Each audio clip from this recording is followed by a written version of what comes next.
বন্ধুরা, কৃষ্ণার সাথে রান্নাঘরে সবাইকে স্বাগত জানিয়ে আজকে আমি রেসিপিটা শুরু করছি। আজকে আমি করব আলু দিয়ে চিকেনের পাতলা ঝোল। দেখো, তার জন্য আমি চিকেনগুলো ভালো করে ধুয়ে রেখেছি।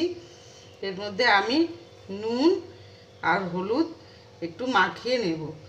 তারপর আমি এই চিকেনটাকে ভালো করে একটু ভেজে নেব। তোমরা পুরো ভিডিওটা দেখতে থাকো আমি কিভাবে এই চিকেন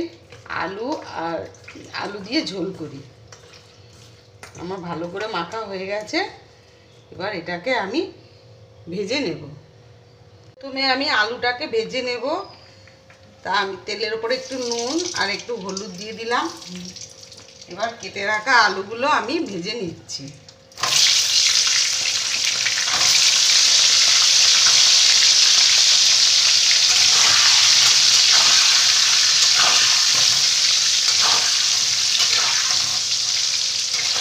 আলুগুলো আমার ভাজা হয়ে গেছে, আলুগুলোকে আমি তুলে নিচ্ছি।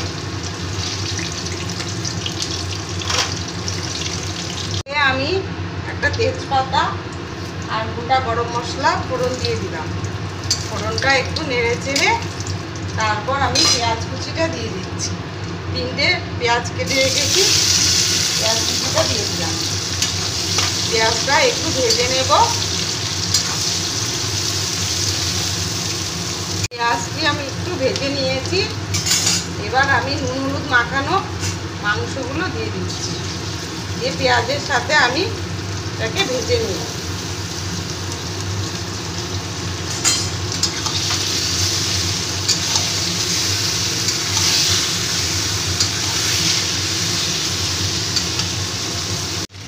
মাংসর সাথে আমার ভালো করে পেঁয়াজটা ভাজা হয়ে গেছে। এবার আদা রসুন পেস্ট আমি দিয়ে দিলাম।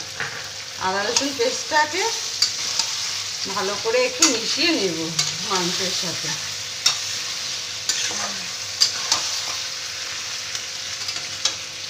এবার আমি কাঁচা লঙ্কা আর টমেটো একসাথে বেটে রেখেছি, পেস্টটাকে দিয়ে দিলাম। নুন দিয়ে দিলাম স্বাদ মতো, হলুদের গুঁড়ো দিয়ে দিলাম। এবার ভালো করে আমি আবার সবগুলো একসাথে মিশিয়ে নেব। 1 চামচ ধনের গুঁড়ো, 1 চামচ জিরের গুঁড়ো দিয়ে দিলাম। মাংসটাকে এবার কষিয়ে নেব।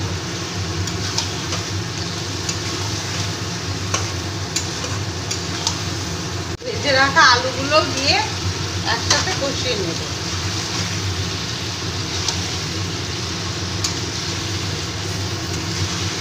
মাংসটা কষানো হয়ে গেছে। এবার আমি গরম জল দিয়ে দিচ্ছি। মাংস সেদ্ধ হতে দেব।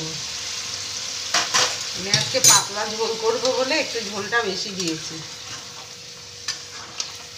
এবার ফুটে ওঠা পর্যন্ত অপেক্ষা করব।